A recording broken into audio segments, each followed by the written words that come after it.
E nós vamos, então, falar sobre a prática da aliança, hoje e amanhã, nessa segunda aula.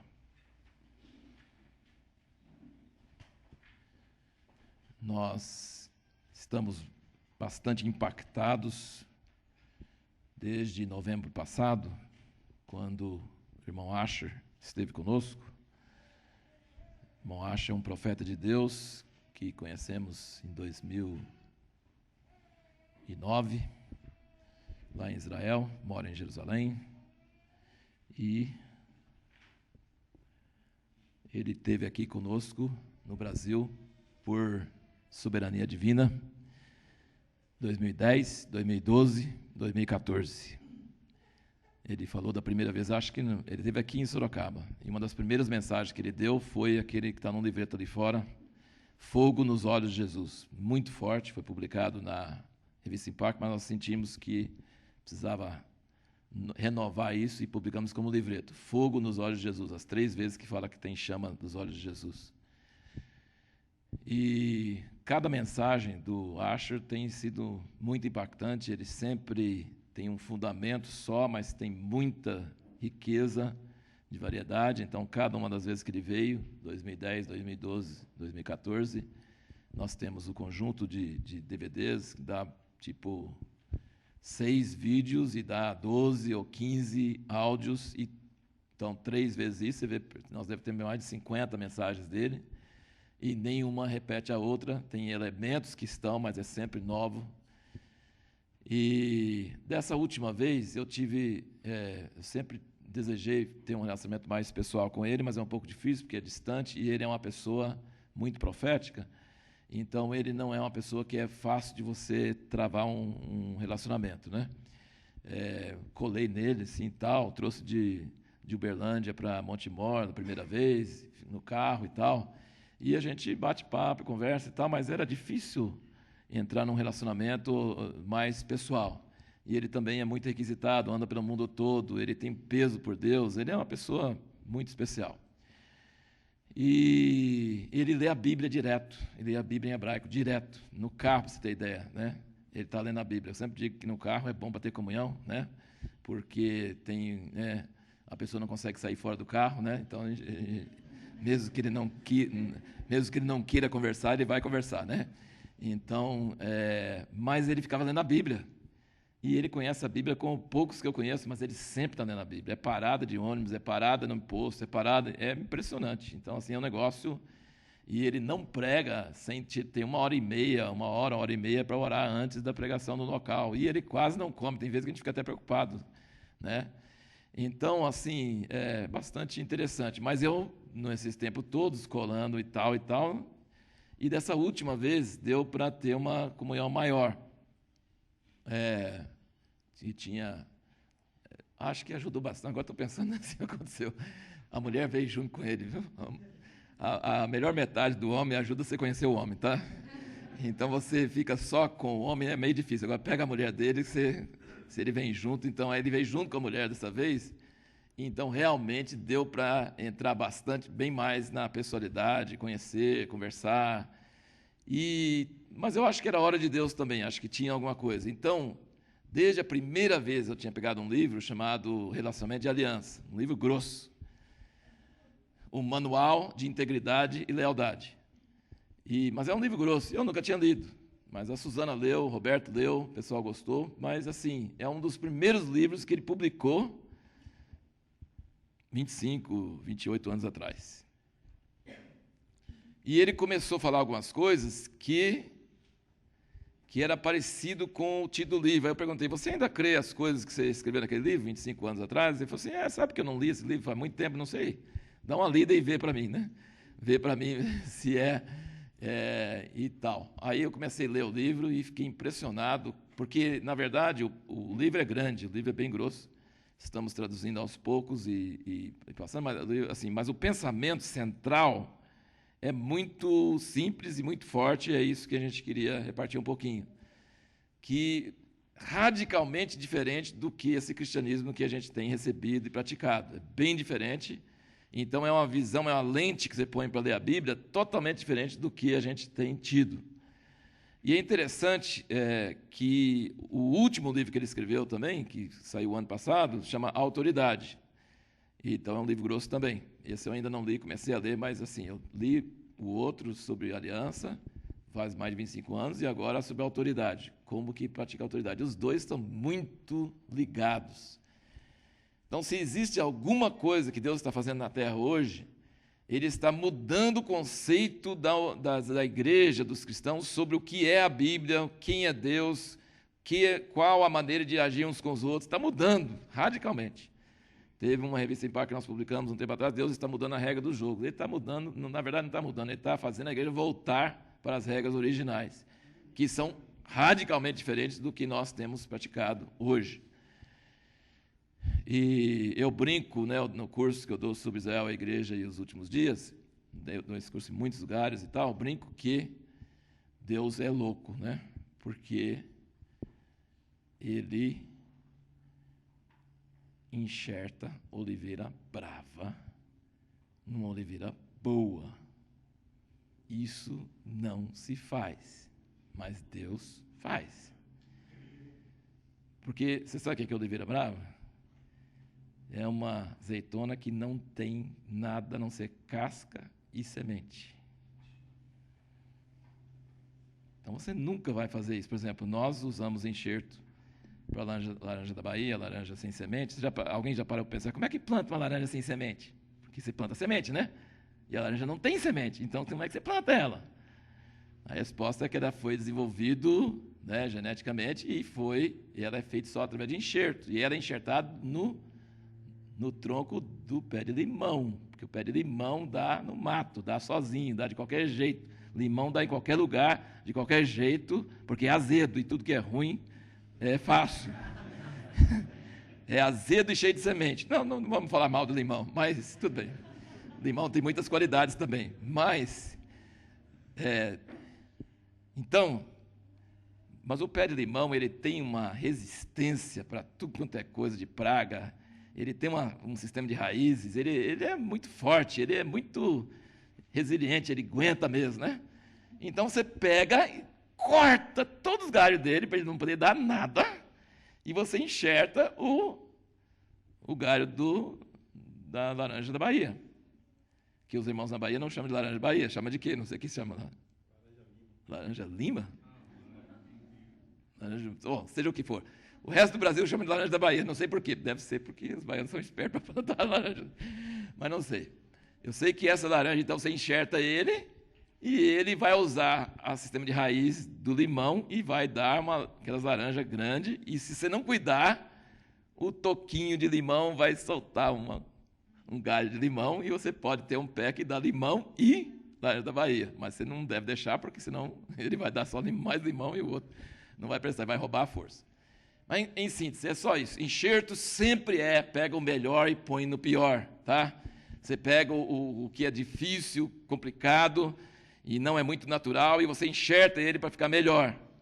Mas Deus faz o contrário. Ele pega oliveira brava e enxerta na boa. Isso não tem lógica. E a igreja, hoje, se acha, a igreja é orgulhosa, ela se acha. A igreja fala, não, judeu, se quiser entrar, tem que arrepender, tem que converter, igual qualquer outro, o judeu não tem nada a ver. Nós é que somos Israel. Deus substituiu Israel pela igreja. Deixa eu contar para vocês o que Deus fala na palavra, o que Paulo fala sobre nós. Primeiro, ele nos chama de oliveira brava, então já não é elogio, tá? Casca e caroço, só. Isso é nós, tá? Mas tem uma outra comparação que é pior do que isso, que está no Velho Testamento todinho, e pode citar várias passagens, e é assim mesmo, tá? Israel passou raiva em Deus, adorando pau e pedra. Então, graças a Deus, eu nunca traí minha esposa nunca me traiu. Mas se ela me trair com um cara feio, não, ela não deve trair com ninguém, mas se ela trair com um cara feio, é pior. Se for um galão, um cara assim, eu falei, mas com esse aí, isso. Então Deus, que é Deus, se rebaixa dos profetas para falar assim: como vocês me trocaram por pau e pedra? E ele entra nos detalhes e fala assim: você corta o pau, cozinha seu almoço, depois pega o outro pedaço de pau e adora ele. Como você pode fazer um negócio desse? Então Deus fica com raiva do povo porque eles trocam ele, não só porque eles trocam ele, porque eles trocam ele para uma coisa que não presta para nada. E aí ele diz: eu pensei, tive uma ideia, vou passar raiva em vocês. Vocês vão ver o povinho que eu vou arrumar para tomar uma gota de vocês. Vocês me trocam por pau e pedra, eu vou pôr os gentios. Então, gente,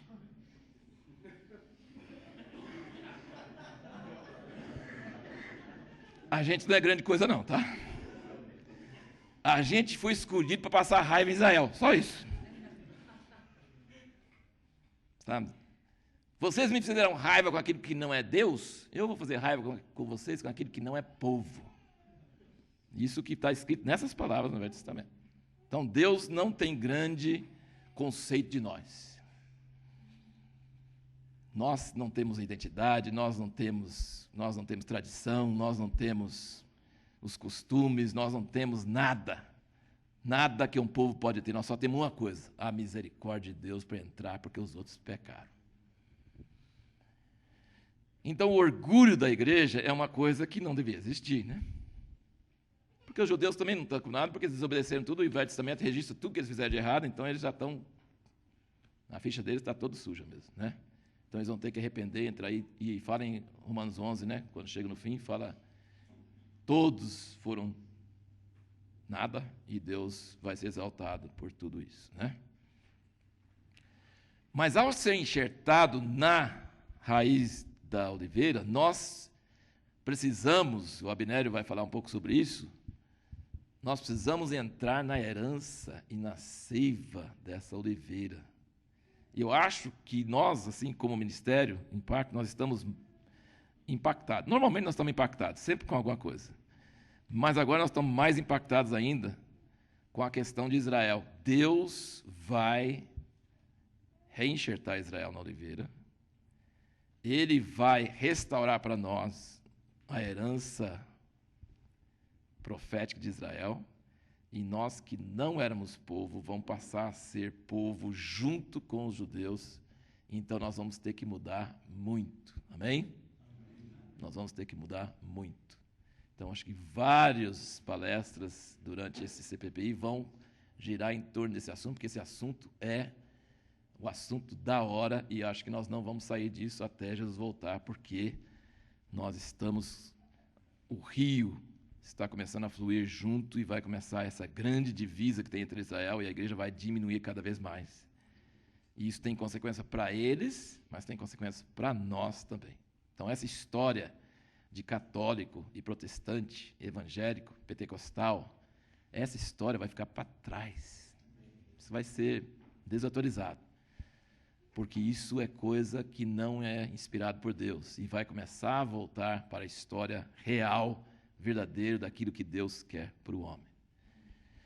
E a aliança é coisa central disso. A aliança é coisa central disso. A Bíblia é composta de duas alianças, a velha e a nova. E a igreja não pode deixar de centralizar a questão da aliança, porque Deus não faz nada a não ser por aliança. Deus não age.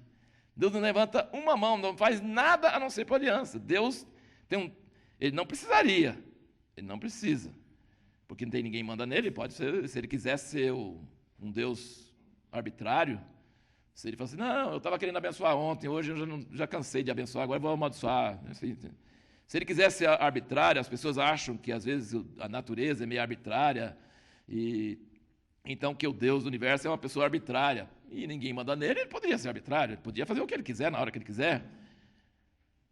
E ninguém manda nele. Então, ele não é um Deus de aliança porque ele tem que ser um Deus de aliança. Ele é um Deus de aliança porque ele é um Deus de aliança, natureza dele. Ele não gosta de fazer nada fora de aliança. Logo, se nós quebramos a aliança, nós estamos ferindo o princípio principal da natureza de Deus.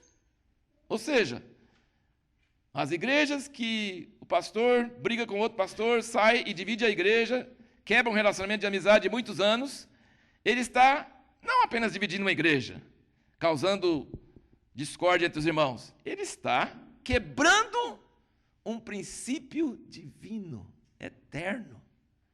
Ele está adorando o Deus de aliança, quebrando a aliança. Mas não é só divisão de igreja. A pessoa que combina que vai chegar no horário no outro dia e não chega no horário, está quebrando a aliança, ele não é digno de confiança, ele promete uma coisa, o outro confia que ele vai fazer a coisa, ele não faz a coisa.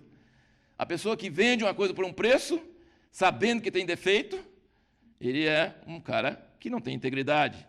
E assim por diante, eu não vou entrar em muitos detalhes, mas eu quero dizer que é um cristianismo que não considera a aliança como valor pétreo, valor central, valor principal, é um cristianismo falso. E, gente, como é que nós podemos ter pastores, líderes, divorciados, casaram de novo, quebraram a aliança mais importante da terra e continua servindo a Deus, pregando? A que ponto nós chegamos?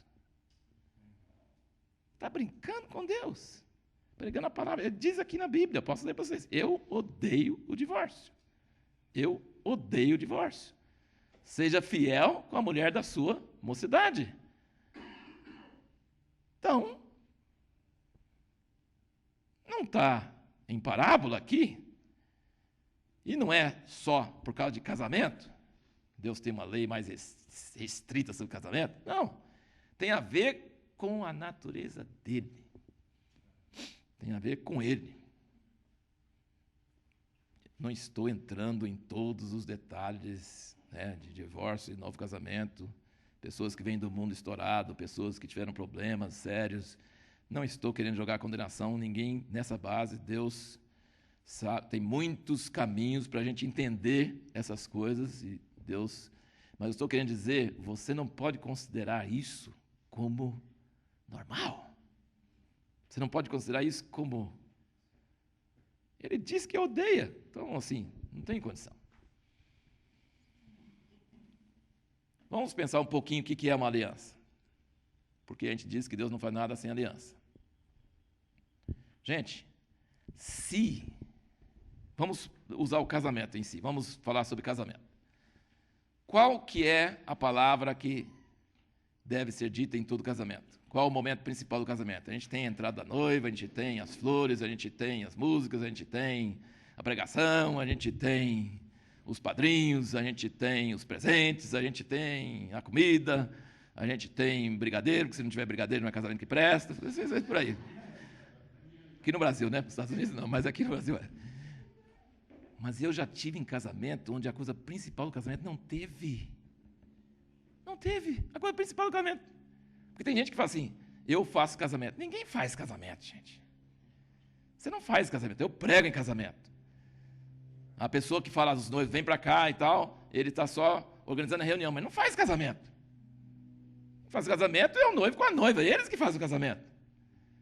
E qual a coisa, todas essas outras coisas são a moldura, mas o quadro central, a gente vai ali, para quê?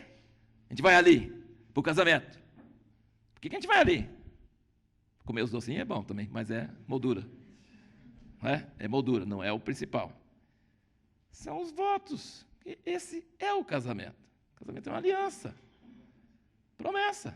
E qual é a promessa? Na riqueza, na pobreza, na saúde, na doença, na alegria, na tristeza. Pensa comigo.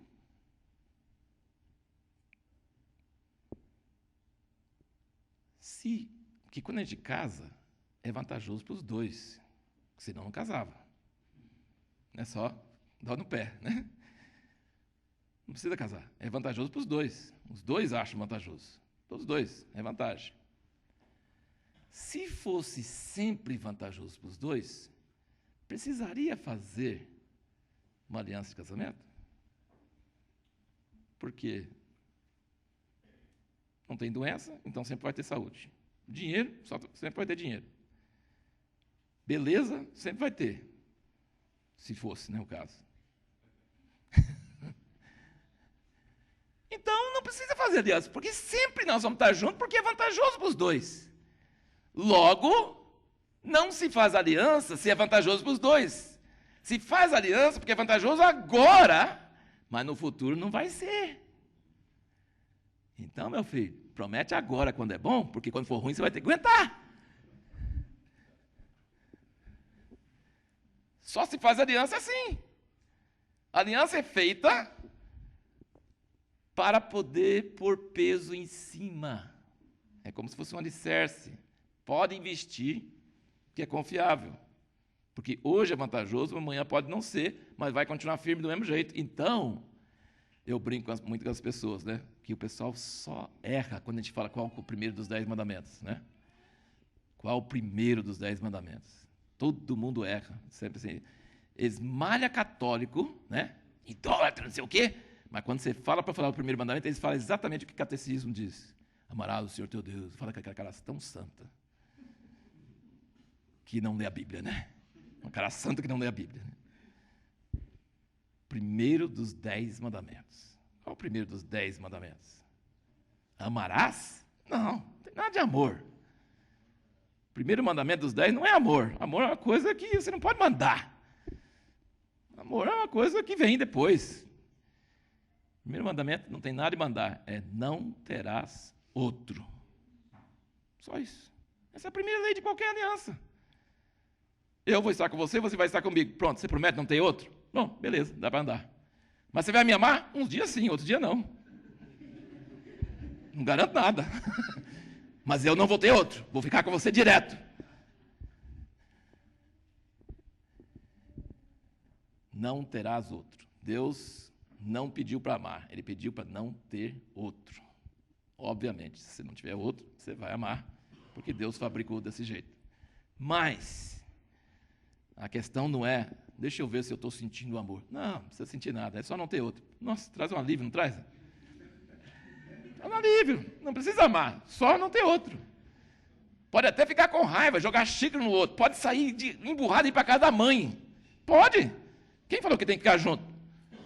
Você está brigado, não chegou na cor, vai embora, vai para casa da sua mãe. Não tendo outro, o casamento ainda está em pé, dá para recuperar. Agora, ficar em casa e ter outro, aí que é problema. Então, o que quebra a aliança do casamento é esse primeiro dos 10 mandamentos. Os outros mandamentos também são interessantes, mas o primeiro é o principal, não terás outro. Se a pessoa passa por todas as crises, todas as coisas, e não tem outro, o casamento ainda está em pé, ainda está valendo, está cumprindo a aliança. Ainda está cumprindo a aliança, já está em pé.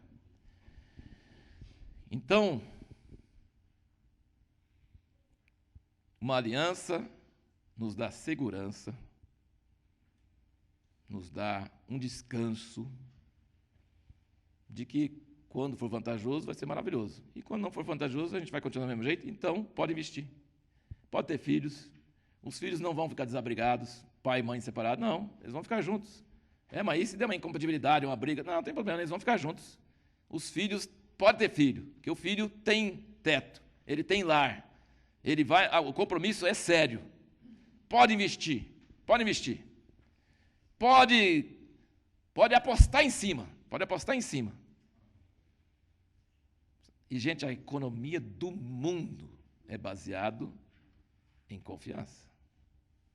O dólar hoje não é digno de confiança, mas ele é mais digno de confiança do que todos os outros. Então, ainda está sobrevivendo. Mas está fabricando muito mais do que tem lastro. Então, ele não deveria ser digno de confiança. Mas os outros são piores ainda, então todo mundo vai para o menos pior. Mas a economia, a estrutura das nações, tudo é baseado em confiança. É uma coisa invisível. Mas por que todo mundo no Brasil está abalado? Por que estão perdendo emprego e fechando coisa? Mudou alguma coisa? Mudou o nível de confiança. Você tem que confiar. O governo vai se meter, vai mudar as regras, vai quebrar isso, vai quebrar... Então não vou investir, vou guardar, não vou fazer nada. Então, assim... E os ladrões, e os corruptos, eles sabem disso também. Então, eles vão roubar melhor aonde? Aonde as pessoas confiam. Porque onde as pessoas não confiam, não tem o que roubar, certo? Então, por exemplo, o melhor ladrão é aquele que fica no emprego, paga todas as suas dívidas, cumpre seus horários, ganha a confiança de todo mundo, e todo mundo fala assim, bota a mão no fogo para esse cara, ele realmente é bom. Aí ele pode dar um golpe grande, porque ele construiu confiança. Então, essa aqui é os princípios não só da Bíblia, não só de Deus, é o princípio do mundo, é o princípio de tudo. E a aliança é feita para que haja confiança, para que haja garantia, para que seja possível edificar alguma coisa em cima, sabendo que vão vir problemas, vão vir dificuldades, vai ter momento que não é vantajoso, mas mesmo assim foi feita aliança. Então, podemos ficar em paz, porque nós vamos aguentar a tempestade, mas nós vamos aguentar porque a aliança que vai segurar. Não é meu sentimento que segura, não é minha vantagem, não é vantagem para mim que segura, é a aliança que segura.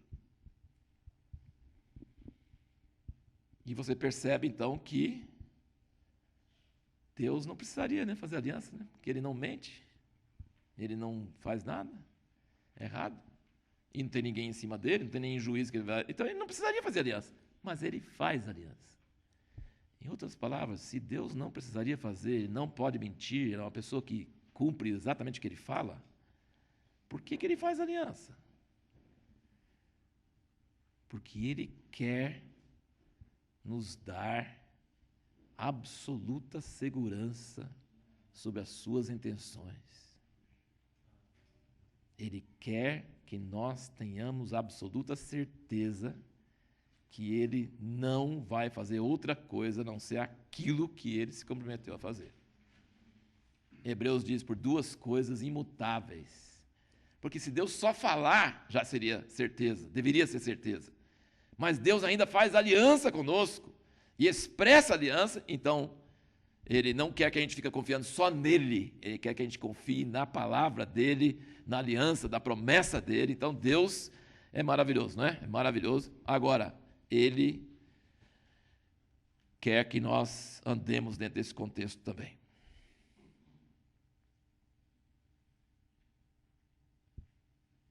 Aqui no ponto 4 da nossa folha aqui, coloquei aqui alguns versículos, Jeremias 31 e 33, você vai ver que ele fala das duas alianças.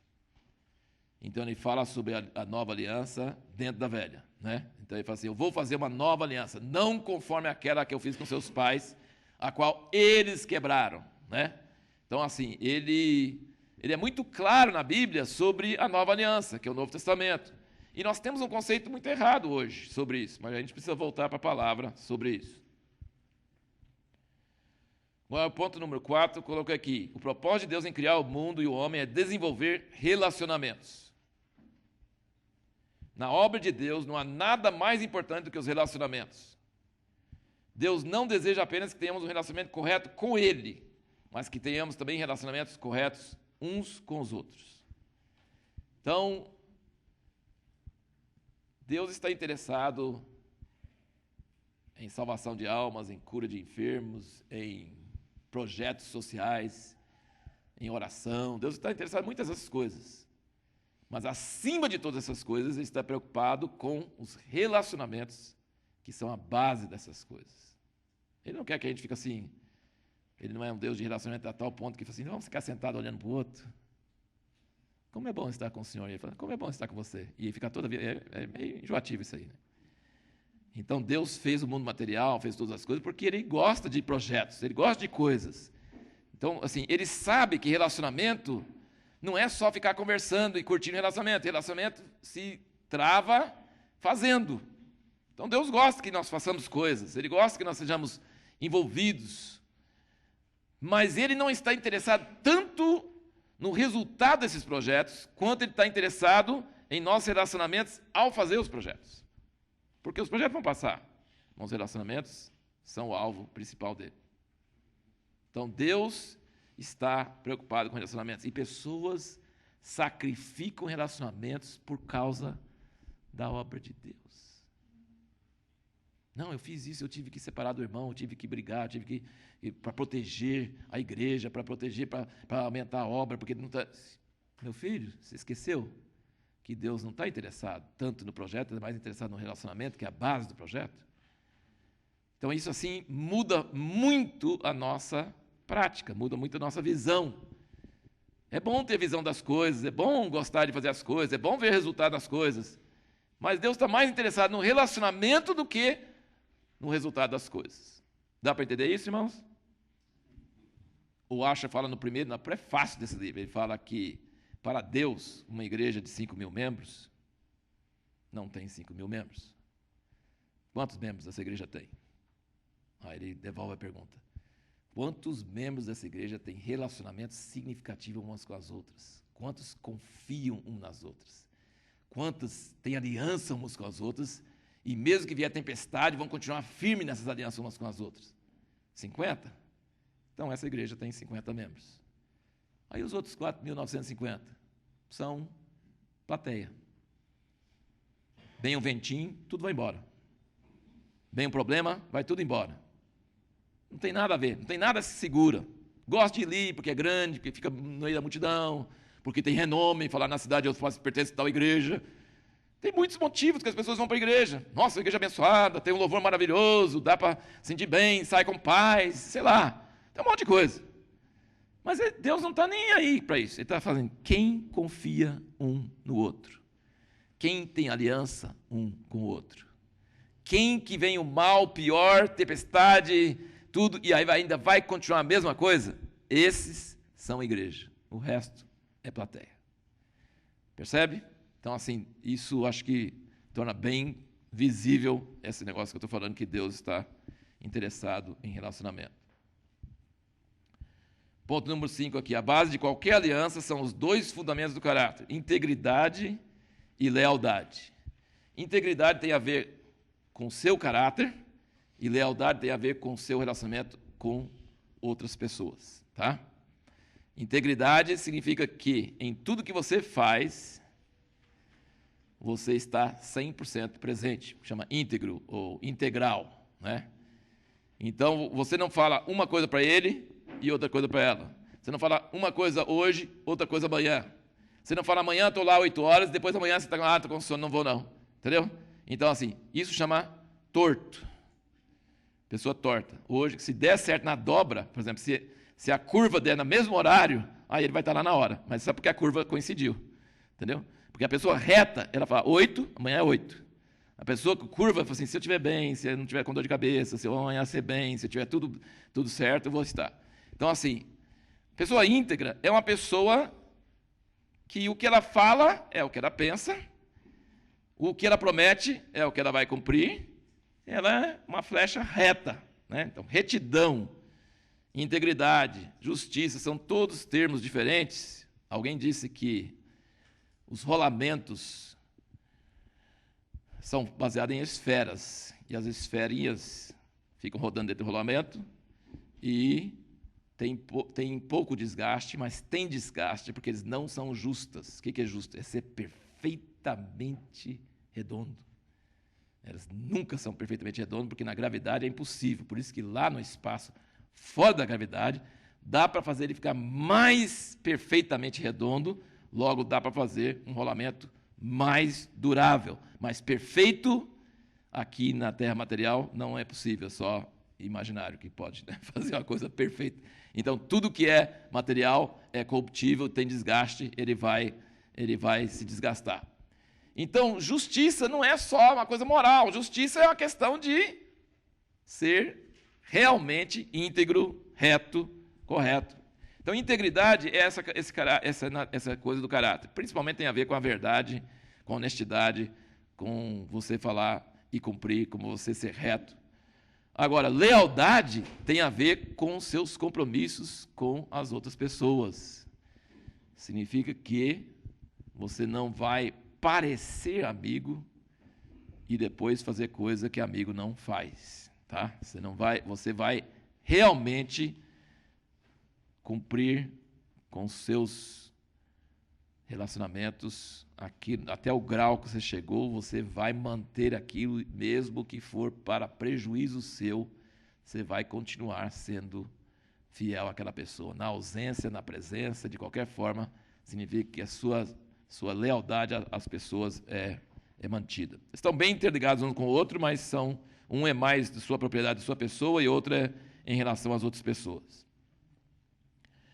Aqui eu comento sobre a Reforma Protestante, que foi maravilhoso no sentido de restaurar verdades preciosas da palavra de Deus, mas trouxe uma herança negativa, que é o individualismo, e não só o individualismo de uma pessoa só, mas uma pessoa só sai, fundou outra igreja e está numa boa. Então, assim, o relacionamento com Deus se tornou diretamente vertical, e eu não preciso zelar dos meus relacionamentos com pessoas. As horizontais não são importantes, o importante é o vertical. Deu problema com fulano, separo dele, faço a minha e beleza, não tem problema. Então ele colocou toda a ênfase sobre a verdade da Bíblia, a minha interpretação dela e os relacionamentos que se lascam. Deu para relacionar? Beleza. Se não deu, paciência, cai fora. Paciência nada, briga, mata, faz o que se for, né?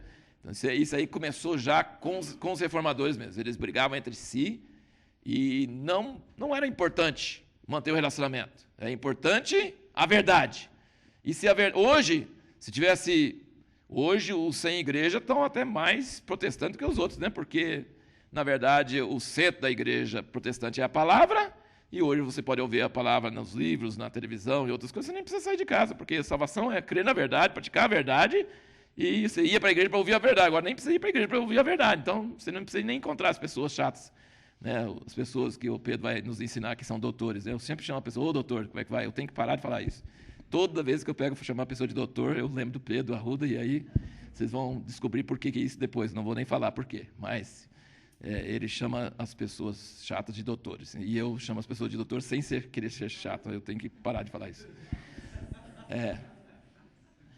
Mas hoje o mundo está caminhando para quanto menos contato, melhor com as pessoas, porque as pessoas me irritam. Meu egoísmo, eu quero servir a minha vida, eu quero seguir minha vida, e isso é um legado que nós recebemos. Você pode abrir qualquer porta, você pode brigar com qualquer pessoa, você começa outra igreja, e depois o outro pode brigar com você, separar, e pode ir embora.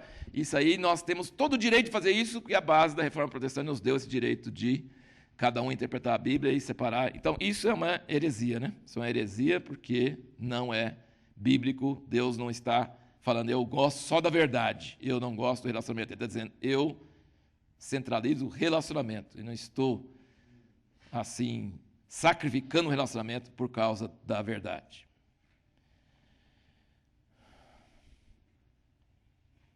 Vamos virar para Lucas 22, versículo 20.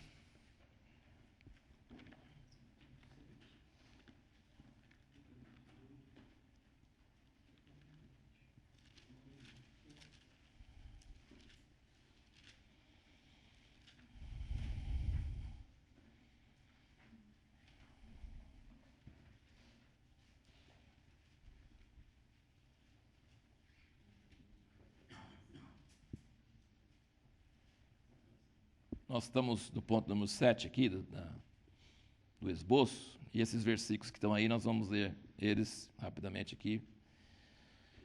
Lucas 22 e versículo 20. Semelhantemente, depois da ceia, tomou o cálice, dizendo, este cálice é a nova aliança em meu sangue, que é derramado por vós.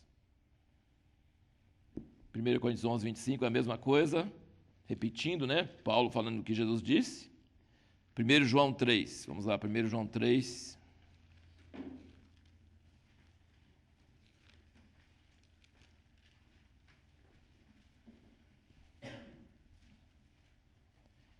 Versículo 14.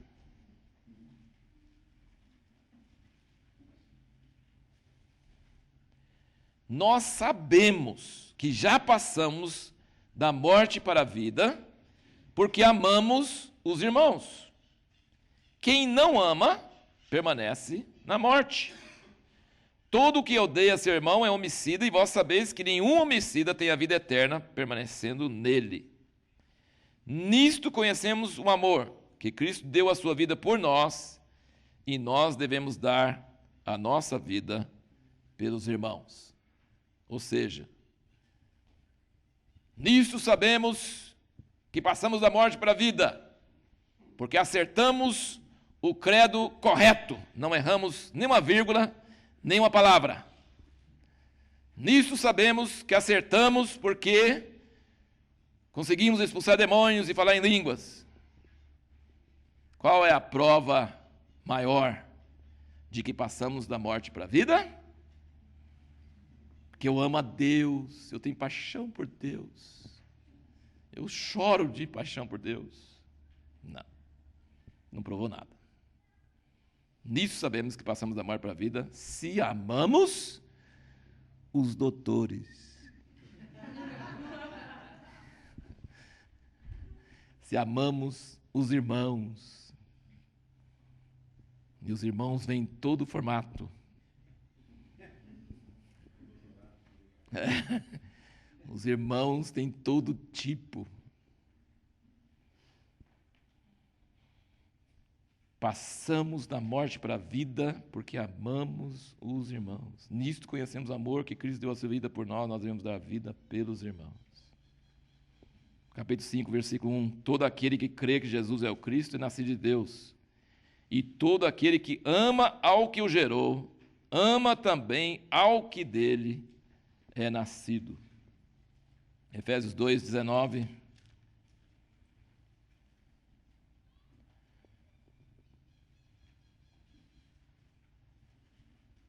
Talvez podemos começar pelo 14, ele diz, porque ele é a nossa paz, o qual de ambos os povos fez um, derrubando a parede de separação que estava no meio, na sua carne desfez a inimizade. Isto é a lei dos mandamentos contidos em ordenanças, para criar em si mesmo, dos dois, um novo homem, assim fazendo a paz. E pela cruz reconciliar ambos com Deus em um só corpo, tendo por ela matado a inimizade.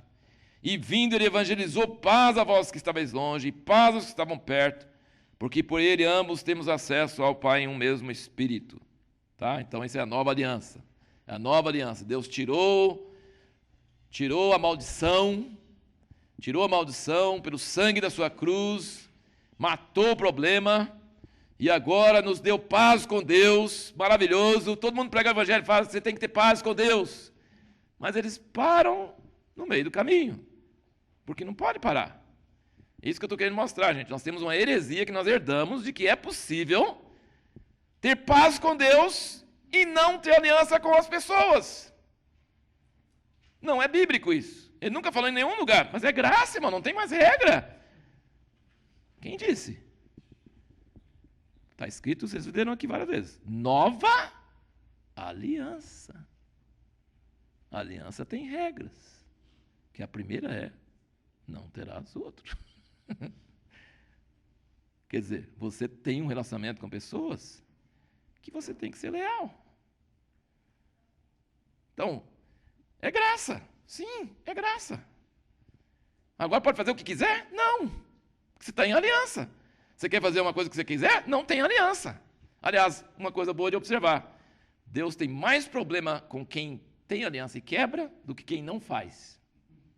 Por isso que o pessoal lá fora do mundo, que não tem nada com Deus, Deus até não tem muito problema com eles, que não fizeram promessa, não entraram em aliança, estão perdidos mesmo, vai para o inferno mesmo, então pode fazer o que quiser. Agora, entrou em aliança com Ele, mas é pela graça, é nova. Sim, é nova, mas é aliança. E a aliança não é só com Deus. Ele diz aqui, pelo sangue da sua cruz, temos paz, acesso ao Pai.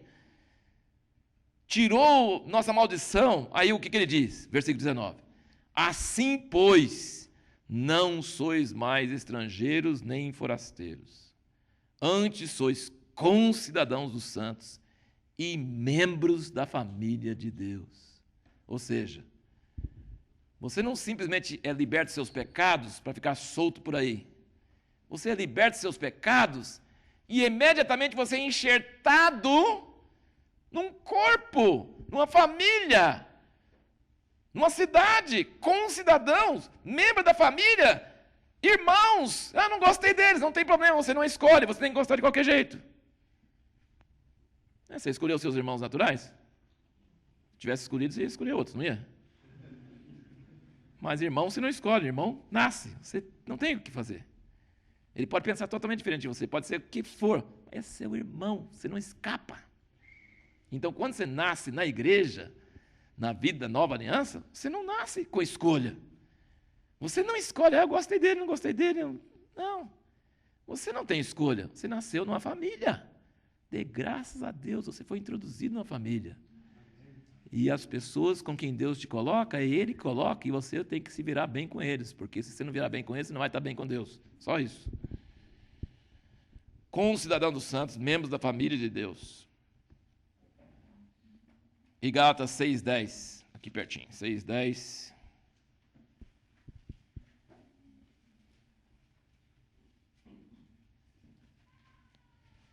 Ele fala: então, enquanto temos oportunidade, façamos o bem a todos. Os que têm aliança, os que não têm aliança, os cristãos, os não cristãos. Enquanto você tiver oportunidade, você é de Deus, é filho de Deus, mostra amor para todo mundo. Mostra amor para todo mundo. Bem, sem discriminação, para todo mundo. Você tem que fazer para todos. Mas tem uma diferença. Mas principalmente aos domésticos da fé. Ou seja, os domésticos da fé são sua família. Então você tem mais obrigação com eles do que com os de fora.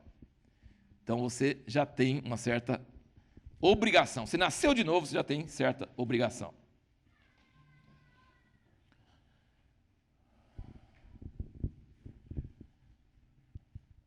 Acho que amanhã a gente vai poder entrar em mais alguns detalhes sobre isso. Mas existem níveis de aliança, tá? Priorizações de aliança, que devem controlar a sua agenda, controlar as suas prioridades. Você tem que priorizar, fazer o bem a todos, mas principalmente aos domésticos da fé. Depois dos domésticos da fé, tem aqueles com quem Deus te ligou, mais ainda. Então, a aliança tem níveis, tem profundidades, tem graus. Jesus respeitou isso quando ele estava aqui na terra, os apóstolos também tiveram isso, e nós também precisamos ter consciência do nível de aliança que nós temos com pessoas. E se nós somos íntegros e leais, nós temos que honrar essas alianças. Nós temos que dar prioridade para elas. Ponto número 8 aqui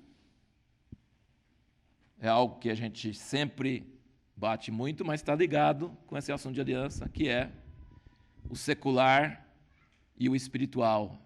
Não tem diferença. Porque se você marca para chegar na reunião às 8 horas, meu pai sempre falava, porque o avô dele, o pai dele falava, meu avô falava, se você chega numa reunião e tem 20 pessoas naquela reunião, e você chegou 1 minuto atrasado, você desperdiçou 20 minutos que não eram seus. Se você chegar 5 minutos adiantado, você perdeu 5 minutos seus. Multiplica os minutos que você chegou atrasado pelo incômodo que você causou para todo mundo que estava te esperando, e você vai saber quantos minutos você roubou dos outros e desperdiçou dos outros.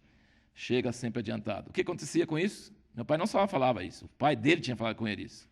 Seja pontual. Chegue adiantado. Cumpra os seus compromissos. Aí, o que acontecia? Meu pai praticava isso. Se ele não chegava na reunião, o que a gente pensava? Se ele estava atrasado, chegou a hora da reunião e ele não chegava. Furou o pneu, está doente, aconteceu alguma coisa, porque é confiável. Não foi porque alguém não prontou na hora, porque esqueceu de fechar a porta, porque esqueceu a chave. Não foi por nada disso, porque ele ia embora, literalmente ele ia embora. Se a gente não estava pronto, ele tinha 5 filhos, 6 filhos. E, então, assim, ficava, sobrava, ele ia embora mesmo. Não tinha, assim... Então, assim, parece chato, parece enjoado, não, gera confiança. Você acredita quando ele fala, e se não conseguir estar lá, é porque tem alguma coisa séria de força maior acontecendo, tem algum problema. Então, assim, a vida secular, se eu vendo uma vaca, se eu vendo um carro, se eu chego no meu emprego, se eu... qualquer coisa que eu fizer, se eu honro minha palavra, eu estou sendo íntegro e estou cumprindo a aliança. Se eu não honro minha palavra, eu estou quebrando a aliança e a ira de Deus está sobre mim. Lembra disso, irmãos? Não é chegar na reunião da igreja na hora, é chegar em tudo. Se você não vai chegar, não promete. Avisa que você não vai chegar. Entendeu? Não assuma compromisso que você não vai cumprir, que você tem toda a intenção de cumprir. Seja reto, seja coerente. Então não é.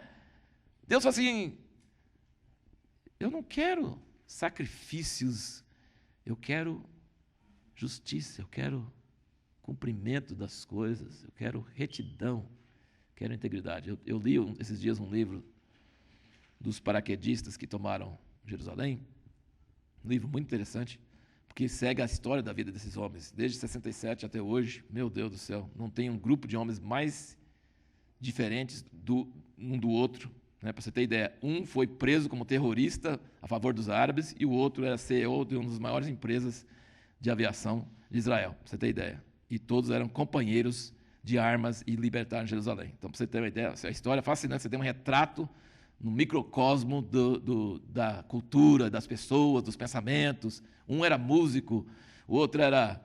E aí, assim por diante. Então, foi muito fascinante o livro. Mas uma coisa que me marcou, que esse cara que é CEO de uma das empresas de aviação tinha que lidar com o sindicato dos aeroviários. E o presidente do sindicato, era difícil dele lidar com eles, né? Mas o presidente do sindicato fez acordo com ele, porque ele falou assim, você lembra que 20 anos atrás, lá no kibbutz, você vendeu uma vaca para mim e tomou prejuízo porque você foi honesto e franco? Então, a venda de uma vaca, 20 anos atrás, afetou uma negociação, 20 anos depois, que envolvia muitas pessoas. Falei, poxa vida, está vendo como é que a vida é baseada em... Sabe, ele tomou prejuízo para honrar a palavra, para não prejudicar o outro. E isso ficou marcado na cabeça do outro. E o Abner estava me contando de um cara de Itupeva, né? É de Itupeva? Que, essa semana, poucas semanas atrás, né? Que trabalhava de dia e roubava de noite, não é isso? Ele trabalhava no emprego normal de dia e saía com os gangues para roubar de noite. Eu não sei se é bem assim, mas depois você corrige, né? Aí ele ficou tão arrependido pelo exemplo do patrão dele, que era cristão, e ele chegou e falou assim, confessou, falou assim, eu vou, me demita porque eu vou confessar para a polícia que eu sou parte desse gangue que está fazendo esse roubo por aí, e tal. Mas por que você quer demitir? É porque de noite eu fico roubando, e eu vejo que você é tão honesto e tão certo nas coisas e tal. Aí, tudo bem. Ele foi lá para a polícia falou assim, vai embora. A gente não está precisando de gente igual você, não. A gente está precisando Pode ir embora. Mas ele estava disposto a ser preso. Porque ele queria viver uma consciência limpa que nem o patrão dele. Então, você percebe que... E quer ser batizado, né? Está participando do grupo lá e tal. É arrependimento. Por causa da conduta do patrão. Então, assim... A aliança, a observação de aliança, ele não é na reunião, não é na vida da igreja, não é na vida espiritual. A aliança é um perfil da sua vida, então não é em grandes coisas só, é pequenas coisas, é tudo. Né? E nós precisamos até criar nossos filhos e formar nossos filhos entendendo esses valores. Né? Já falei, né, sobre quebrar. Aqui na Bíblia, o versículo, o ponto número 9 fala que a vingança da aliança. Você pode depois ver os versículos aqui, ele fala sobre a vingança da aliança. Só esse de Hebreus, acho que vale a pena a gente ver esse de Hebreus 10. Hebreus 10.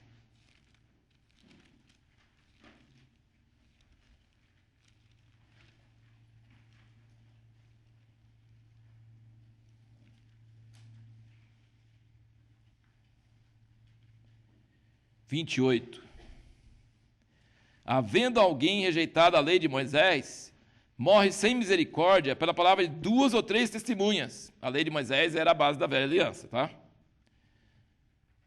Ainda bem que nós estamos na nova, né, gente? Que na nova não vai ter problema nenhum, né? A nova é de graça, Deus ficou bonzinho agora, né? O que ele fala em Hebreus? Hebreus é o livro da nova aliança, tá? Da graça, tá? Nova aliança da graça. De quanto maior castigo, ficou pior. Cuidais vós ser julgado merecedor aquele que pisar o Filho de Deus, tiver por profano o sangue da aliança com que foi santificado e ultrajar ao Espírito da graça. Pois conhecemos aquele que diz, minha é a vingança, eu retribuirei, e outra vez o Senhor julgará o seu povo. Horrenda coisa é cair nas mãos do Deus vivo. Gente, a gente esqueceu disso, né? Que a nova aliança não é só nova, é aliança, né? Nova aliança. Aliança implica em compromissos com Deus e com a família de Deus e se assumir e quebrar. Existe uma coisa chamada vingança da aliança. Deus tem ira contra pessoas que quebram a aliança. Então, só porque nós estamos na graça não quer dizer que não temos necessidade de entender os princípios da aliança. E o último ponto aqui, se somos membros uns dos outros, aliançados na mesma família, partes do mesmo corpo, não podemos ser falsos e hipócritas, falando mal atrás das costas. Crente não fuma e não bebe, mas fofoca que é uma miséria. Por isso que toda igreja que você vai, que você não conhece, é uma igreja linda. E quando você começa a conhecer, você fica horrorizado com o tanto que os irmãos falam uns dos outros. E no Apocalipse, maldizente está junto com idólatra, né? Lá no inferno, junto, né? Então, primeiro, isso não aconteceria se a gente tivesse arrependido de verdade. Porque quando você arrepende de verdade, você se sente tão mal que perde a graça de falar mal dos outros, tá?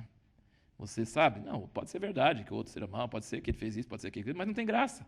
Porque eu me sinto pior dos piores. Arrependimento é isso. Arrependimento te coloca lá uma posição onde você falar mal do outro não tem graça, não tem mais vontade. Sabe por que as pessoas falam mal das outras? Porque elas se sentem más e elas se sentem um pouquinho melhor se puder ver que o outro é pior que ela em alguma área. Entendeu? Sempre é assim. Você sempre está vendo? Eu não sou assim.